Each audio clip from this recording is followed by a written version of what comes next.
Hello and welcome to our Divorce Coach Clinic webinar. So I'm very excited to be here today with three of my amazing breakup and divorce coaches. We are all here to help you guys take your questions, listen and hear what's going on for you.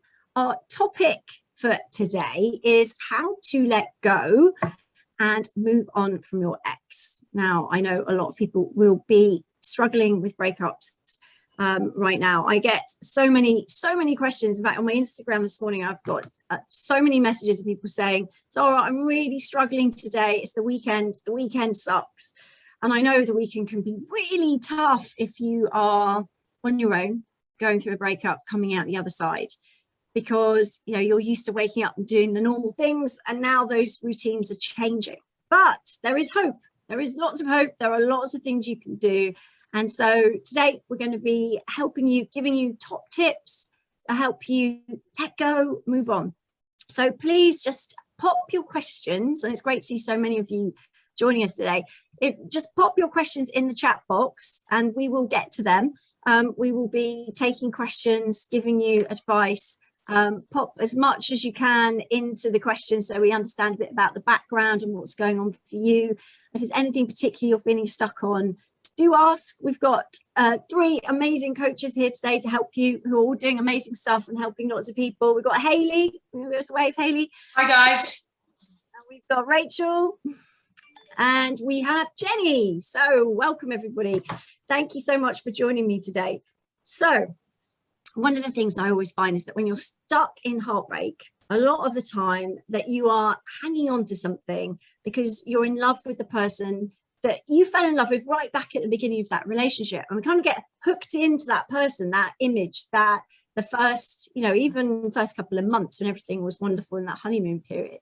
But then over time, the relationship changes. The relationship, can get really tricky, can be lots of things that happen, whether it's betrayal. In fact, one of the ladies this morning on Instagram was saying that her husband had cheated on her with their family friend.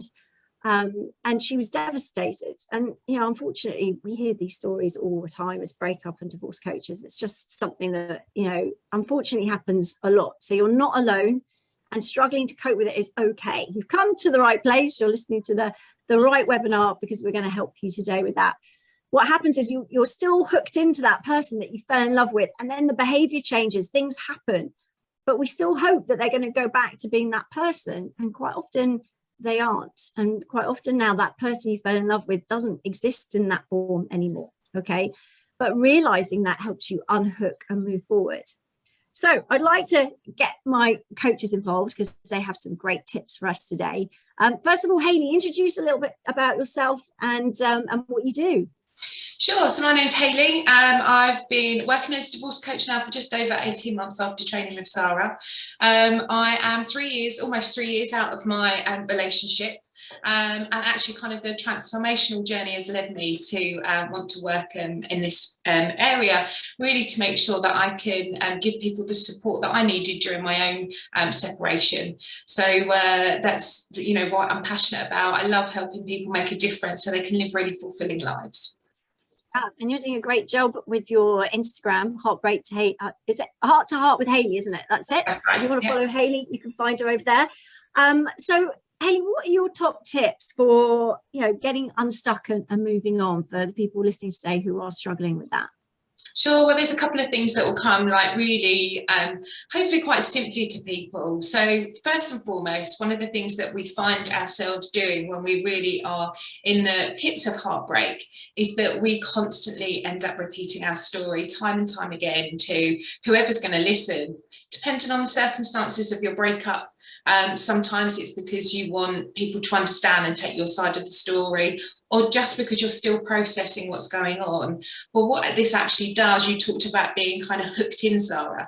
This is actually just keeping us in that loop where we're constantly telling our story, so we're reliving all of those negative emotions again. So the more you can dial down kind of the frequency that you're telling your sad story, that's actually going to help you focus on other things, which kind of leads me on to the second element of my top tips. And that is really kind of when you're going through your breakup, again, dependent on circumstances, it's very easy to kind of start obsessing about what your ex is doing, what they are doing with their life, who they're with, where they're spending time. Some of this may be really obvious to you because if you've got children with your ex, then you may have stories that are coming back. But actually, all the time that we're focusing on what our ex is doing and kind of the new life that we're imagining they're having, it's actually stopping us from focusing on our own life. And I know I found this really, really empowering. It was probably one of the turning points for me when I stopped focusing on what was going on in his life and started focusing just on what was important in my life and what I wanted. That really made me make some fundamental shifts in what I wanted in my life. And I focused on those and brought those to life. So I really would encourage people to do more of that. What's your advice around social media? Because I think quite a lot of people follow their exes still on social media, or even if they're not following their exes. I mean, it's quite addictive, isn't it? You want to see what they're doing. You kind of want to know, well, have they met someone else? What are they doing now? I'm not there. I mean, that can be a real trap because obviously social media is very much, best foot forward. This is like the glossy version of my life anyway. So they're not going to be putting up tears of them being upset, even, if they are upset, you're not going to see it. So what are your tips for that? Yeah, I mean, it's so easy to want to know what's going on. If you don't have any information, then we can very easily fall into that trap of wanting to stalk the ex and see what's going on. And like you say, they're always going to put like the best version of themselves out there, their best life. But actually, again, it's like connected with that obsessing with what the ex is doing. So it's really helpful for you to unfollow them on social media because then that stops you from falling into that trap. But maybe you've got friends or joint friends that you've had through the relationship, and those friends are telling you what's going on as well. So take back your control and just ask those friends really politely, I respect that you've got a relationship with them, but I don't really want to hear about it, and just focus on you because you're the priority in this. If you put yourself first, everything else will come a little bit more easily to you. That's such good advice. And I love your tip about not telling your sad story, because I think we all do that, don't we? I mean, go to the hairdressers, you give them the next installation of what's been going on, in the queue. I mean, my butchers here in Ascot, they're always chatting away to everybody and they know everybody's business. And you can hear people telling the next saga what's happened, and, at the school gates. It is quite easy to get stuck into that, isn't it? What's your advice to, what would you talk about if you're not talking about your sad story? Is that, because obviously stopping doing that might be a challenge. You may not even realize you're doing it, actually. Have you found that to be true? Yeah, absolutely. I think some of the things that you tend to find is if and it can be all consuming, particularly if you're going through a divorce and you've got the complexities of that experience, then it feels like there's nothing else going on in your life. So one of the ways you can do this is actually find time for you to have fun for yourself, have some social activities, maybe explore some new things that you've wanted to do and that when you were in your relationship you weren't able to do that, and therefore kind of you start to live a much more fulfilling life. It's much more interesting, and therefore you've got more things to talk about to your friends, to your family, to your colleagues at work, and therefore it doesn't just have to be that topic. But quite often those family and friends, as good meaners as they might be the ones that are encouraging you to talk about it, like the hairdresser who wants the next instalment. But actually just it's okay to say to them, I don't really want to talk about that today, so let's leave that. Let me tell you about what I have been up to. And again, put yourself back into control of that conversation so that you don't feel that you have to do that. Really good advice, Hayley. Thank you for that. I think taking back your control is really important, and it's at a time when you often feel very out of control, and especially in those initial dark days when everything just seems like there's no hope and there is no light at the tunnel. Rachel, welcome and thank you for joining me today. Tell us a little bit about your business, and I know you're going to share some information about how to get through those early days, right? The dark days. Yeah, hi there, everybody. I've been coaching since 2017 now, and effectively to become the person I wish I'd known back in 2004 when I got divorced. My husband left and I had a 1-year-old and a 3-year-old, so there was some really, really dark days for a really long time, and I have to say it was a huge struggle to get through that on my own. back then I sort of didn't have a network of people to support me. So I started the business effectively to be able to give people those resources, which I wish I'd have had. And so the dark days are a really big thing for me, because for me there was so many. And I think what I really wish is that somebody could have said to me, this is absolutely normal to feel like this, one. Two, it's a process and you've just got to accept that you're going to go through it. This is why you feel like you do. This is what to expect moving forwards, and this is how to sort of deal with it. And I think at the time when you're in that kind of, you're stuck, you're sort of thinking, is this forever? Is how I'm going to feel forever?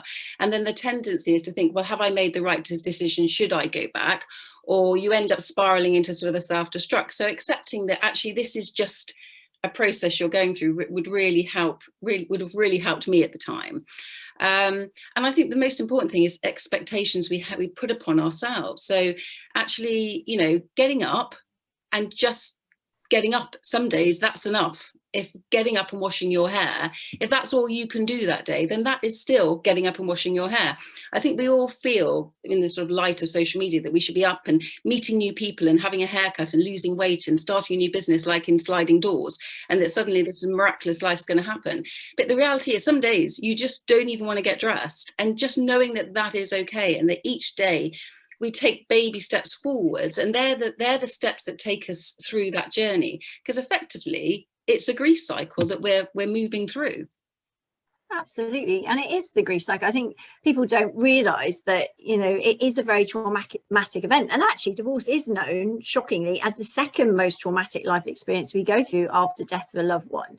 So it does follow that, you know, the same grief as you know, someone's died and you've been bereaved, doesn't it? Absolutely. And I just sort of like, when I'm working with a client, I say, okay, fine, you know, don't expect, Rome wasn't built in a day, and you're not suddenly going to be living this new, exciting, independent life with this really exciting new man today. We've got to, you know, we've got to sort of gently move you through this process to a point that then that feels like the natural thing to do, not to put yourself under any pressure to get there sooner than you, or quicker than you know, you're comfortable in doing so. So self-care is a big thing, you know, getting outside, eating good food, surrounding yourself with positive people, even just accepting that Saturday night is a really nice meal and a film on Netflix. You know, it's about just really being kind to yourself. And in the sort of the whole generation of let's all be kind, but we're not being kind to ourselves. And it's very, you know, it's so important to actually treat yourself well in this process. You know, I know it's easy to sort of think about drinking and then you're going out and you're doing this sort of, get into this circle of self-destruct, but actually that just enables you to feel worse. So I think it's about treating yourself with kid gloves. And as Hayley said, you know, reliving that story every day and rehashing it is a form of self-flagellation. You might as well just be banging yourself around the head every day, which is not going to make you feel better. So it's creating new habits, new stories, and surrounding yourself with positive people who actually make you feel good, rather than sort of, but they're always the sort of divorce mongers, I think, who love to hear the salacious details, but actually that's great for them. They walk away and get on with their life. You're stuck with that pain, reliving that pain. So I think for me, dark days are all about really making your life small and initially just taking care of yourself, and then allowing your world to grow as you grow. I love that. Yeah, really good advice. I think you're right. It's about setting expectations, but also having that hope, you know, and knowing that you will get through it. Like even the faith of, I will get through this, you know, I can get through this, even if you don't know the how. And like you said, it's like managing that and taking it day by day, baby steps. Absolutely. I really agree with that. If you are listening and you would like to ask us a question, do pop it into the chat, guys. There's just pop in your questions. Let us know what's going on for you. If you've got anything specific you would like our coaches to help you with today, pop a question in and we will come to it and we will give you some advice and some top tips to help you move forward. Jennie, welcome to the webinar. Nice to see you. Tell us a little bit about you and your niche for coaching. Yes, so thank you very much for taking me on as part of the clinic set up this morning. So my niche is looking at breakup and divorce in the retirement years, and I've chosen that because I was married for 30 years. I have 4 grown-up children, and I decided, is this it? The ink of the family and the gel of the running the household wasn't enough. And I felt that I was losing my purpose, I was losing myself, my identity. And as such, after coaching for 15 years and also being one of your newly fledged accredited breakup and divorce coach practitioners, I decided, yeah, I've got to turn this around. And if anybody else in that particular neck of the woods is feeling similar as to, is this it? Is this my lot? Then yeah, it's a fantastic opportunity to do something with the rest of your life. It does not have to end there. I think it's a really interesting niche that you've chosen, because, you know, I see a lot of clients who are coming up to retirement or in retirement, and they anticipated spending that time obviously with their partner, and then they've suddenly left them, and that can cause so many issues. Kind of, what sort of challenges do you see that come up for people in that arena? I think there's a number of challenges. I mean, firstly, as the person who makes the decision, it's making the decision. Myself, I was toing and froing, ebbing and flowing, and just finally I had to make the decision. So actually that's the crux of it. It's the uncertainty of the future. Can you do it? Especially when you've been with a partner for a very long time. You've got the reliability of somebody else picking you up and supporting you. But when you're doing it yourself, it's a challenge. And then from the opposite point of view, I'm guessing from my ex-husband, it was, I don't understand why you have to go. And it's that reality check. Well, I thought we were here for retirement and going off into the sunset, but that wasn't enough, certainly for me. So I think it's the decision, and also the acknowledgement from the other partner can be quite a challenge. Yeah, whether it's you, I mean, and obviously if you're the one making the decision to go, and then obviously if you're the one that's been left, it'd be interesting to know from those people who are listening, if you know, what's your biggest challenge right now with your breakup? Is it heartbreak? Is it that you've been left? Is it betrayal? Just pop in the chat, just one word, just what you're experiencing, so we can see the kind of challenges that you're dealing with. Or maybe it is that, you know, you're coming up to retirement, or you're feeling lonely, or you're just sad. You know, what are the biggest hurdles that you're facing? If you can pop that in the chat, that will really help, and it'd be really useful to get some questions, guys, so we can really target to those of you who are listening, because use us, because we're here, we want to help. So okay, Jennie, so betrayal, and okay, we're going to come to some of those. So Jennie, what else? I mean, I know that, you know, specializing in sort of later years, what are your top tips for helping people to let go and move on when, I guess, you've lived your life as a family unit? Maybe, I know I've got a lot of clients who've had kids together and they've got little family units, and they're thinking, right, the kids have left and now it's just us, and we can maybe travel and do things, and suddenly that rug's pulled from underneath them. How do you help clients through that? Well, I think it's about understanding how your brain works. I'll be honest with you. So I happen to have a spare brain here. It's all right, you don't have to squirm or anything. Here's my spare brain out of the box. But it's actually 3 brains in one. And I think by understanding how your brain works, you can understand how your thinking pattern needs to change. So in a nutshell, you've got your primitive brain here. This is the part of your brain that does things like blink, maintains your body temperature, and also breathes for you. And then you've got your midbrain, which is the emotional part of your brain, which is the limbic system. And then due to evolution, we've now got our neocortex, which is our intelligent part of the brain. And when we're going through heartbreak and breakup, we can easily fall into using just our primitive and our midbrain without ascertaining the intelligent part of our brain. And this tends to be the problem, I think, is that we get into a cycle of fight, flight, and freeze. And this again goes back to our primitive brain, our midbrain, without asking those real questions, which I asked myself right at the beginning. You know, open questions. You know, what is it you want for the rest of your life? How can you get what it is that you want to do, and your purpose and your passion back? by asking those open and honest questions, you're using your intellect to answer that, and that takes you out of that feeling of reliving, retelling in that loop cycle that has already been mentioned. So I think it's about asking yourself those real questions and reflecting on perhaps what worked for you in your relationship and what didn't work for you. Take those rose-tinted glasses off and really analyse. And again, by doing that, you're using your neocortex, your intelligent part of the brain. Really interesting, Jennie, really interesting stuff. And Christina's asked, did you ever regret your decision to leave? Is that directed at myself? Yes, at you, Jennie, I believe, yeah. Did I ever regret? No. And don't get me wrong, I felt the emotions of the bereavement cycle, the grieving cycle, but no regrets, because I just felt that I had brought up 4 fantastic, very successful children, was jointly with my husband in our business, but something else needed to happen. I was compelled to do something else, and so no regrets at all.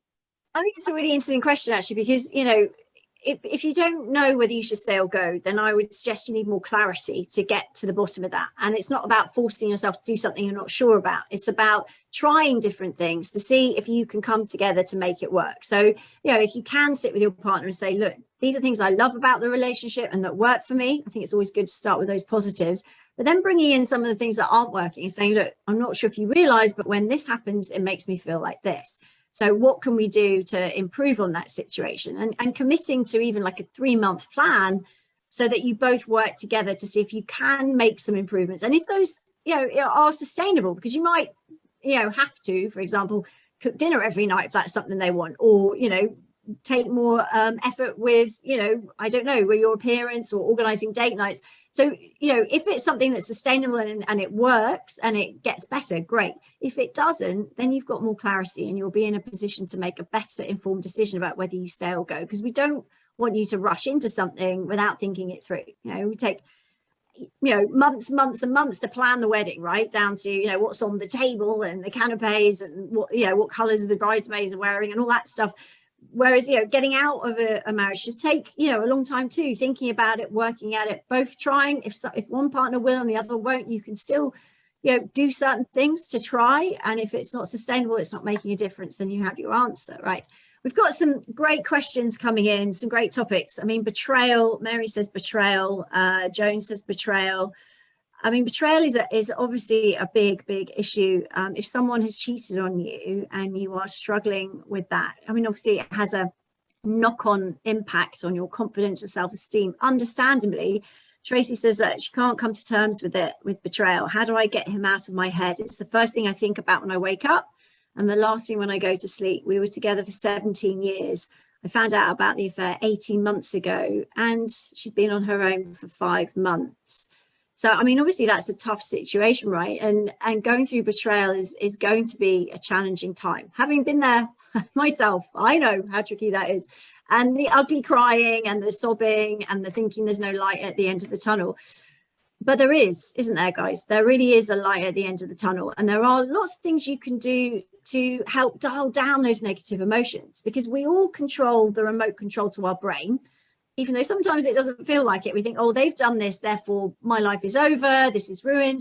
And yeah, your life will change undoubtedly, but there are certain things you can do to take your control back, to start feeling good again, right? And we can rebuild our lives. So Hayley, would you like to add anything to how you can move through that betrayal and start to feel better about yourself, for Tracy there who's asked, and lots of others actually?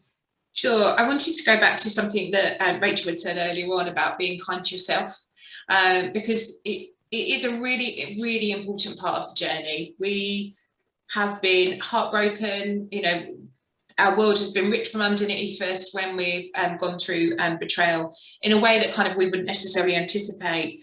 And if we are constantly stuck in that cycle of asking those questions, was it me? Like, what did I do? Could I have done anything differently? I'm never going to be loved again. Why did you do this? Quite often that we're not going to get answers to a lot of those questions, and we can drive ourselves completely insane by going round and round in that cycle. So just by taking some time to actually be kind to ourselves and speak kindly to ourselves, like we would do one of our best friends, can make a big difference. But accepting that it's okay not to feel okay in those early days, or kind of, you know, if it's something that's continuing on for you, it's a lot to process. As we've talked about, you know, the grief cycle, there are various stages when we're going from the very first kind of like time that we find out. There's a lot of shock, you know, kind of we can be in an element of disbelief, we can get frustrated because maybe the communication's not open there and we're not getting those answers, and that can lead us to spiral down kind of quite quickly into you know, elements of depression, whether or not that's clinical or whether it's just that you've got a real intense low mood. And I think kind of the important thing here is to recognize when it's okay to lean into not feeling okay, but making the distinction between not feeling okay and having a bad day and wanting to stay in bed and eat all the crisps, or, you know, just kind of give yourself that time and that space. But also know when you're wallowing, when you're really stuck in that and you're not doing anything to help yourself. So that's when kind of those small goals that you can give yourself each day, so that you do get up and have a shower, that maybe kind of you do take yourself out for a walk, that you do start to try something new. Or my favourite is always, as I'm wearing today, kind of like paint my smile on. You know, kind of a nice bright red lipstick can be such a mood enhancer for you, as well as just making you feel good about yourself and looking in the mirror and liking what you see. So, and then when you start to talk kindly to yourself, then you start to unravel and realize that actually kind of you are a good person, you are beautiful, you are loved by people around you, and look for the simple things that give you joy in each day. So that, again, as I mentioned, kind of one of my top tips, you take the focus off of the person that's done that to you and you focus on yourself and really kind of spend that time to be kind to yourself. Really good, really good. Rachel, you're nodding away there. What would you like to add to that? Do you know, I completely and utterly agree. The other thing I think is really important is not to see it as a failure. So when a relationship comes to an end, it's sort of this desperate feel that I have failed. And sometimes there is a situation whereby people become disconnected, they don't reconnect. And for whatever reason, the relationship has sort of almost sort of, you know, it's run its course. But instead of seeing that as a failure, it's like taking what was positive from it. You know, you fell in love with that person. There's a lot of positive things about that person in the relationship, but maybe you simply have outgrown each other, and you need different things. And you need, and it's not a failure to get to an end of a 20-year marriage and think, you know, I've lost everything, it was a complete waste of my time. There was so much you experienced, so much positive thing, so much positivity in that relationship, and it's still retaining that, but also moving into the acceptance that maybe that, for whatever reason, no longer serves you or your partner. And I think that for me was a really big thing. I had 2 amazing children with my husband. He then went on and happily married and has 2 more children with somebody else. And I still take all that was positive from it, because by hanging on, by retaining the positive and walking away with it in a kind of suitcase, but actually saying, accepting that the negative things about the relationship were the reason why we couldn't continue. But I don't see it as a failure. And I think when people say, I feel like I failed, I feel that's incredibly sad, because there's so much positive things to take from a relationship, even if it doesn't stand the test of time. So, and I think that can really beat you up over a period of time if you keep sort of seeing it, framing it as a failure. It's about reframing it as a relationship that you know no longer works. It doesn't serve you any longer. It doesn't give you what you need, and maybe you need something else. And at that time you can't see that, but going forward and looking back in hindsight, you think, gosh, actually now I realise that actually I wasn't happy, or I wasn't my best self in that relationship. But you have to go through the process of acceptance to get to that point. Absolutely. I mean, I think it is one of those things where we sort of, especially when you're stuck in that heartbreak, you're thinking, your brain's replaying all the good memories, right? All the rose-tinted glasses memories of oh, this was great and that was great. It's not really focusing on everything that was wrong, because if it's ended, there must have been things along the way that weren't right, either for you or for them, which left you feeling rejected or hurt at some point along the way. So, you know, I think focusing and actually practically writing a list of everything that was wrong about the relationship that didn't make you happy is a good step to sort of stopping you focus on all those things, as Hayley says, shifting your focus away from all those positive things that you might not have any longer, but that now all the things that were wrong. So instead of romanticizing about it, we're actually being realistic and looking at it for what it really is. So write that list, Tracy, see if you can do that Also, Jennie, there's one particular point in that Tracy mentioned, that in the mornings and the evenings are her worst points. Yeah. What help could you give her for that? Well, I, for over a year, wrote morning pages, which is basically getting a journal and writing everything, absolutely everything that I either thought about, slept on, whatever. When I had made my cup of coffee, come into the dining room with my cafetiere, and I just wrote and wrote and wrote. Didn't analyze it, didn't reread it. I just brain dumped, absolutely brain dumped. And I did that for over a year, pretty much every morning.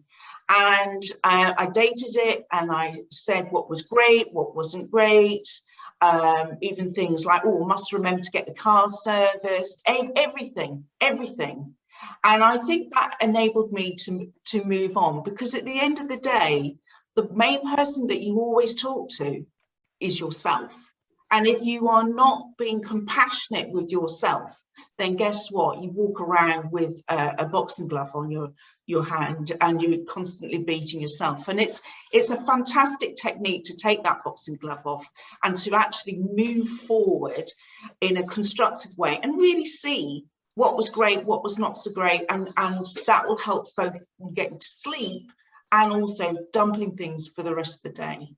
Yeah, really good advice. I think if you can identify those trigger points, I call them, when you feel worse, and it's normal in the morning, you sort of wake up, don't you, and that sort of tsunami wave of sort of nausea hits you, and that tightening in your throat or your stomach, and it's like, oh God, yeah, this is what I'm dealing with.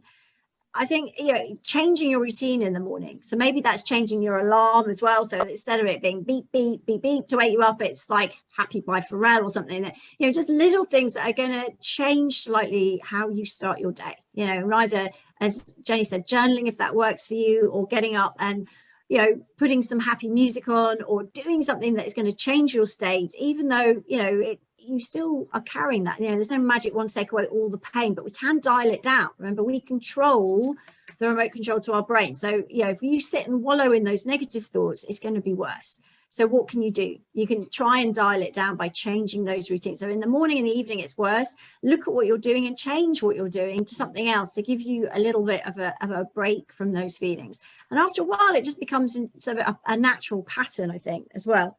Jennie, while we've got you there, there's another question about feeling guilty as the person that made the decision to leave. How did you process, and what's your advice to people that are feeling guilty for taking that decision to leave? Jennie. Sorry, who was that directed at? Jennie, yes, you. Well, we've got you here. Sorry. Because that was your, yeah. Sorry, could you just repeat the question? I'm sorry. Yes, so someone's asking, how do you process with the guilt after you've left a relationship? How do you process that if you're the one that's made the decision? What are your top tips for dealing with that? Yeah, well, I think it's about finding your passion and purpose and moving forward. So when I arrived, I left England and moved to Scotland. Something about boundaries in there. I won't go into that, but I decided as soon as I arrived in this tiny little village in Scotland, I was going to throw myself into the community. And that's what I did. Within 2 weeks of just unpacking everything, I threw myself in. I started to write down people's names and something that associated to them so that I could remember, and started to fit into the larger community and created a totally different social circle that knew nothing about me. And yet I was driven by a passion to do something different with my life. So I think that helps to dial down that guilt. And why are you guilty? Is it about because you've left your home, you've left your partner? What is that about? And is that not about developing yourself in a continuum of life?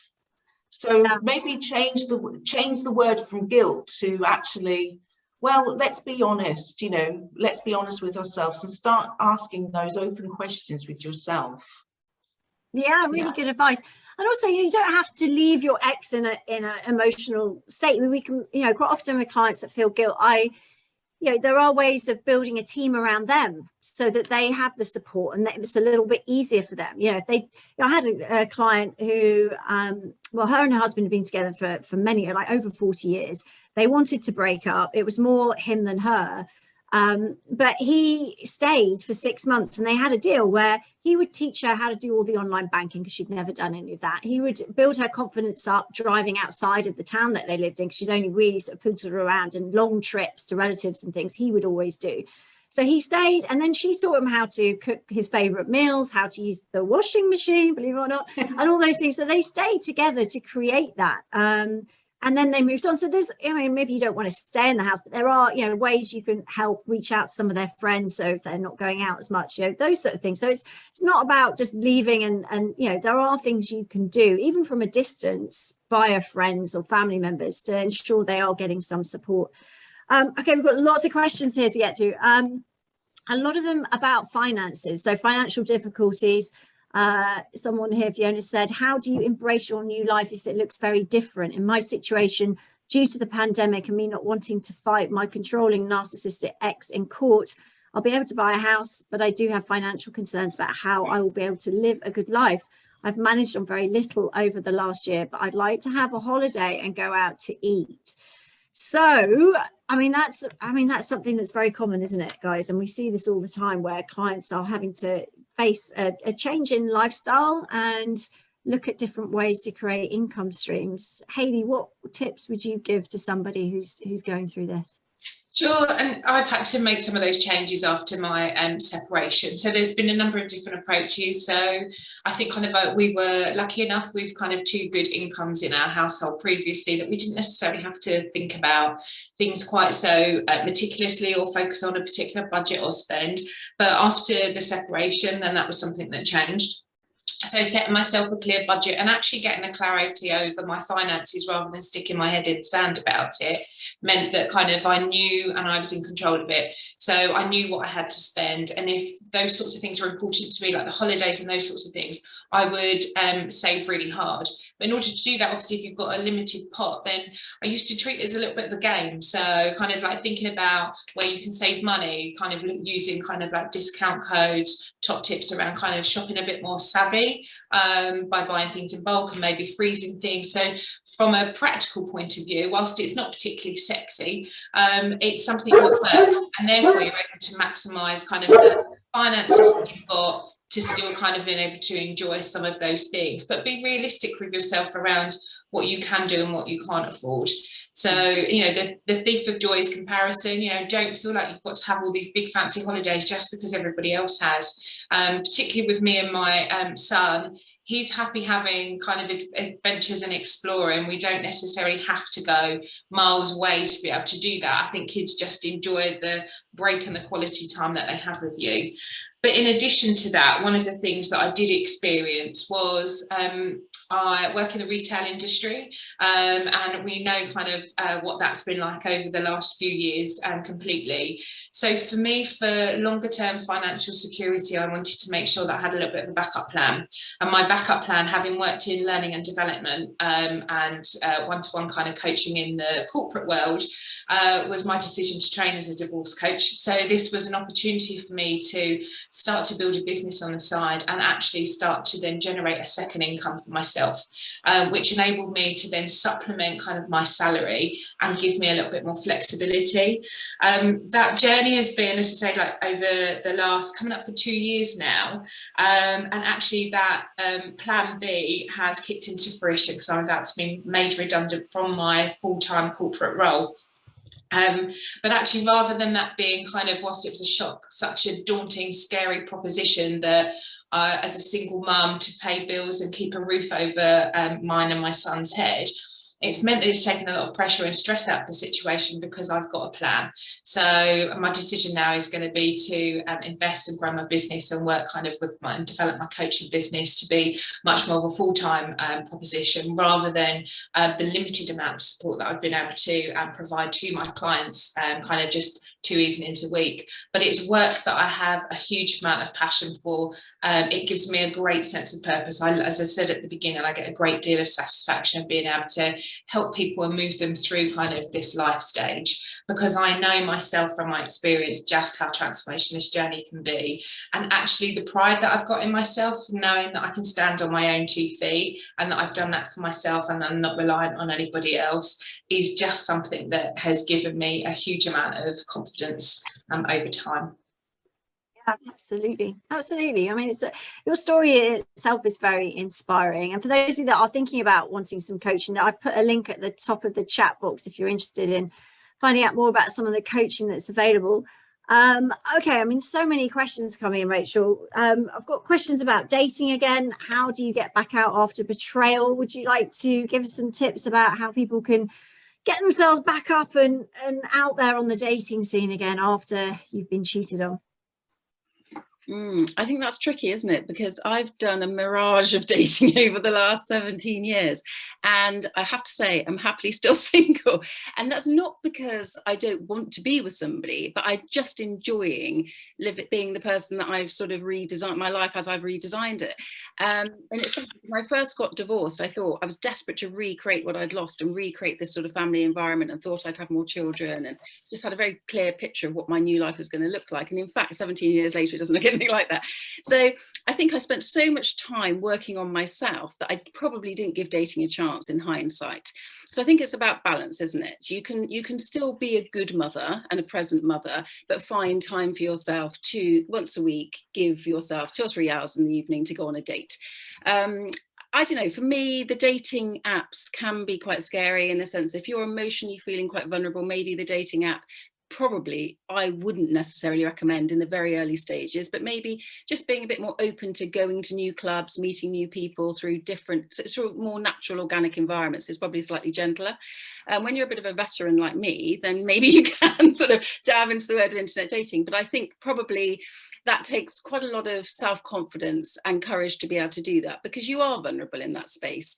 So initially I would say organic, through friends, through clubs, through sort of just getting out and about and creating a sort of a slightly wider social circle is a really positive way to try and meet people. But then, you know, as and when you feel confident and, you know, and able, maybe dipping your toe into the dating app world is fine, as long as you are, you know, safety is paramount, and that you kind of give yourself that protection that you need, because there are, you know, it is a dark world in places, and I have had some reasonably bad experiences on dating apps. So now I'm very cautious about the information I give out, and, you know, meeting people in public places, not necessarily giving out any personal details, just being slightly guarded and a little bit cautious, I think, is probably the advice I would give for getting involved with dating. I mean, you do have to be careful, obviously. I mean, you know, you do have to be careful who you're meeting and where you're going. So I think that's really good advice, Rachel. Yeah, I think it can actually work, the dating apps, very well to boost your confidence, even if you're not sure about actually meeting someone, because you don't have to. You can sit on your sofa, you can be in your pajamas, and you can just be like swiping away left and right and just trying to figure out, you know, if there's anyone out there you connect with, and there might be lots of people that you don't, but, you know, the fact that you might get some likes, we definitely will, you get likes and people coming on and initiating conversations with you. Yeah, I mean, I just say, yeah, it's good to get an ego boost. It is, and it just shows you that there are more fish in the sea. This is one person on the entire planet of however many billions of us there are.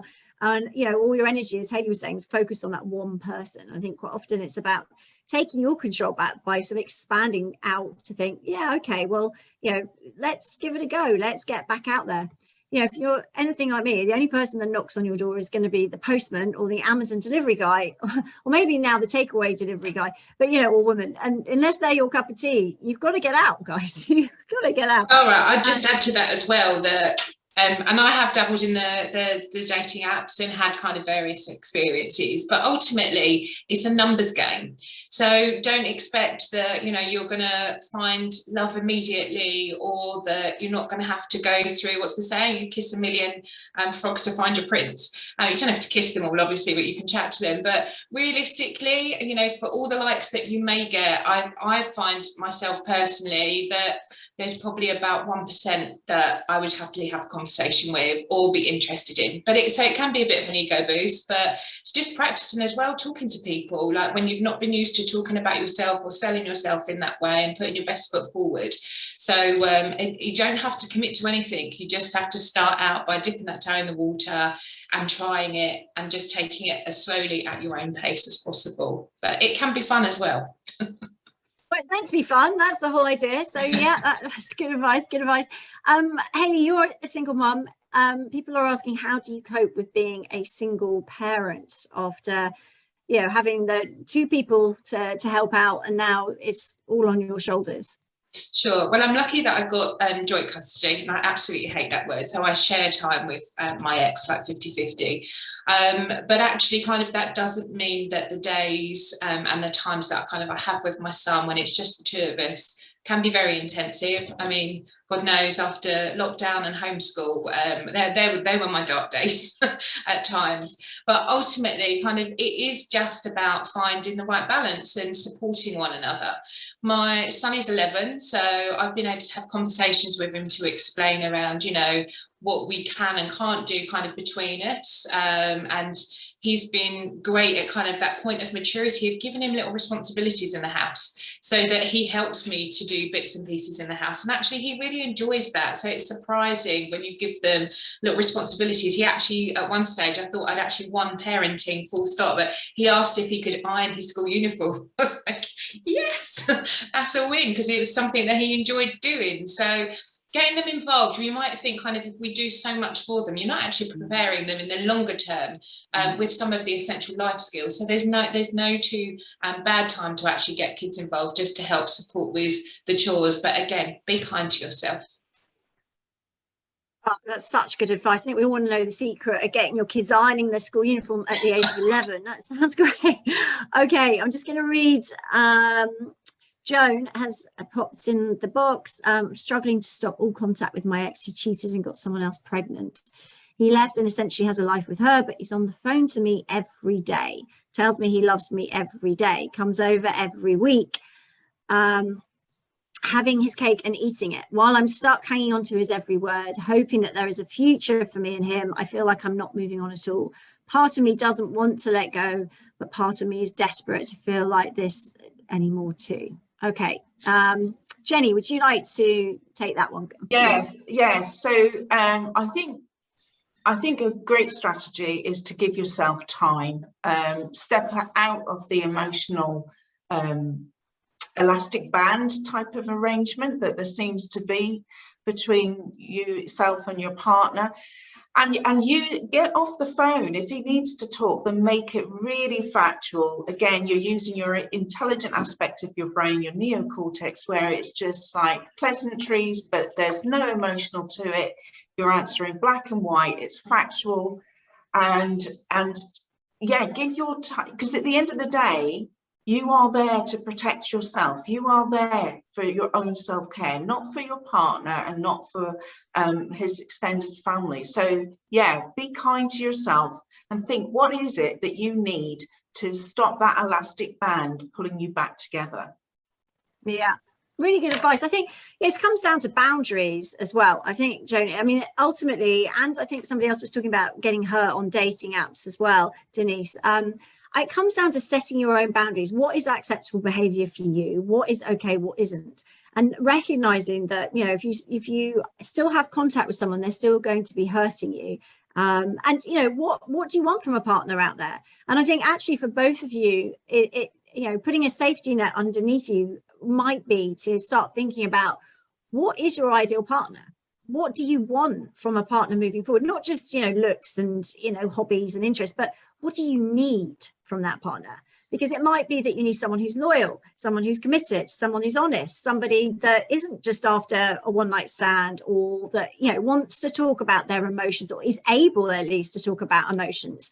And if you get really specific and write that down and really create a list of, right, this is what I want, this is what I need as well, because, you know, they might be really good looking, but actually if they're not open to commitment or some of these more, you know, important things, fundamental values and, you know, ideas about life moving forward, then you're going to be a mismatch. So if you can filter these things out early on when you're dating, that's great. And also if you've got that list to compare to your ex, or, you know, you can say, well, actually, you don't meet any of my needs. You can't actually be that person I want to be with. And then having those 5 must not haves as well, I think is really important, or up to 5. So these are things that are complete deal breakers. So if somebody, for example, you know that if they lie, or if they're only after one thing, or, you know, for you, what's most important? What have you learned from the past that you don't want to have to learn that lesson again? Because life will keep on teaching you the same lessons until you go, okay, I'm banking that, I've learned it. So what is it for you? What are the things that are the traps that maybe you fall into, or the things that you know just cannot work sustainably moving forward for you? And I think if you can look at those and say, right, well, if they lie, or they're rude, or they're unkind, or they're not loyal, then I'm out. Then you're protecting yourself, and you're actually going, you know what, I don't want to be connected with somebody that's keeping me dangling on a string. That isn't going to help me moving forward. And actually, you know, not having the contact, as Jennie just said, is going to be really important, because that's, you're going to see then, aren't you? Is he going to change? Is he going to step up? Or is he just going to, you know, go on with what he's doing? If he really cares, if he's really the man that you need him to be for a relationship moving forward, things will change. But if you carry on giving him his cake and eat it, you're never going to know. Even if he jumps the wrong way, at least you know you have more clarity and you can move on. So I think all those things are super, super important out there. I mean, gosh, guys, we've got so many questions here. I'm just trying to figure out which questions to go to next. I mean, you know, parenting on your own, I think, is tough. But there's people here saying there's just reeling from the breakup. A constant fight between heart and head is really difficult. Do you have any tips, guys, for when your heart is telling you that you know, you want to be back there, you want to be with them, but your head's saying, or maybe your friends and family are saying, you know, don't go back. I mean, there's quite a few people here, Ali and Rustiana, are saying they feel discarded and lost without their exes. Rachel, would you like to take that? I always think about the scene in Eat, Pray, Love. And I say this to all my friends all the time. And when you're having that pang, you know, that massive trigger, sort of like, I want to text them, I want to phone them, I want to see them, I say to myself, just go to bed, Rachel. You know, the scene out of Eat, Pray, Love, and she said, just go to bed. And sometimes you don't have to answer every call. And it's kind of in your head when it's Saturday, you're feeling the children are at their dad's, you've got nothing to do. And it'd be so easy to just call them and feel better for that short term sort of moment. But it's like a temporary sedative to how you're really feeling. And I always say to myself, go to bed, or go and have a bath, and just try and not react so quickly to your emotions, and being in control of your emotions, which is what we sort of talked about earlier, about dialing them down. And when you're having that feeling, ask yourself, what am I really feeling? What is this really about? And I will actually say it out loud, Rachel, what is this really about? What's going on here? Rather than just reacting and getting on the text or getting on the phone. And it's sort of learning to sort of have those conversations with your heart and saying, do I really want to see him, or do I need to see someone? Get on the phone to a girlfriend, go for a walk. And actually that it's a bit like a craving. It kind of can pass and move through you as long as you accept it and say, okay, yeah, I'm really missing him. I really miss him and I really want to see him. But what's this really about? What am I really feeling? Am I just feeling a bit lonely? Do I really just need to talk to somebody? Do I need a hug? What is it? Try and sort of decipher what it is you're feeling. And then by the time you've deciphered it, actually invariably that feeling can move through you and pass, and you become distracted by something else. Obviously that's not always the case, but I do think we are very quick in those early stages to react rather than respond to our emotions. Yeah, very true. I think we do live reactively a lot of the time. And a lot of the time we think that's what we do. You know, someone's done this, so therefore we must react. And we react in a way that we've learned from, you know, previous life experiences, whether that's getting angry or getting upset. and actually understanding how you react in different scenarios so that you can then change that, dial it down, do something different, interrupt that reaction with something else is really good advice.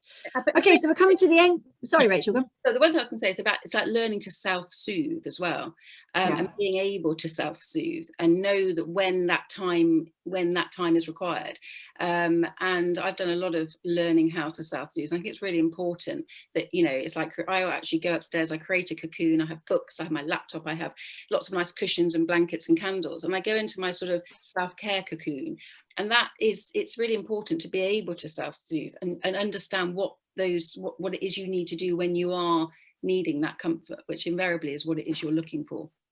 Paul McKenna taught me something, and I love it actually, that actually you can self-hug. Yes. You know, people say, oh, you know, you can't hug, you need a hug. I do all the time at night. Yes. Like this. Yeah. Yeah. It does work, guys. Self-hugging. Very soothing. Scientifically proven as well. Okay, so let's just have one sort of last sum up, any top tips, your last piece of advice you want to pass on. Rachel, what would you like to say? I think just be patient and be kind, and every day, as long as it's about progress, not perfection. And as long as you're progressing, and it's not to say you're not going to take steps back, but as long as you're moving forwards, then I don't think you can expect anything more. We don't we don't lose a perfect life and inherit another. It's all about progress and moving forwards, one step at a time, each day at a time. That's what I'm saying. Lovely. Thank you, Rachel. Jennie? I would say learn from your past and move forward. Be compassionate with yourself. Take time, loads of self-care, and be excited about the future, because it's like the line's been drawn in the sand, and let's move on and enjoy it. I love it. Yes. And Hayley? Very similar to Jennie. One of my favourite quotes is, "Don't look back, you're not going that way." And for me, that really gave me a strength just to focus on the future. So whether or not it is just setting yourself some goals, some small, some big, or whether or not creating kind of a vision board kind of with some images that are really powerful and motivating for you, that help you focus on what you do want in your life. Because when you focus on that and you've got a reminder of it around you, then you're more likely to start inviting those things into your life, because their constant reminder will help you focus on what it is that you do want rather than what you don't want. Lovely. Thank you, guys. Well, thank you so much. Amazing advice from my divorce coaches there. So thank you for joining us. You're not alone, guys. There is lots of help and support out there for you if you are going through tough times. Visit my website, saradavison.com. You can check out the guys. There is so much help out there. Podcasts, Heartbreak to Happiness, go check it out. We do 3 episodes a week. And there's lots of free help and support out there for you. So thank you for joining. Thank you for your questions. Have faith. You can do this. We all believe in you. You have whatever it takes inside you right now. It's just tapping into it. And we're all here to support you every step of the way. Thank you for joining. Have a great weekend. Bye. Bye. Thank you.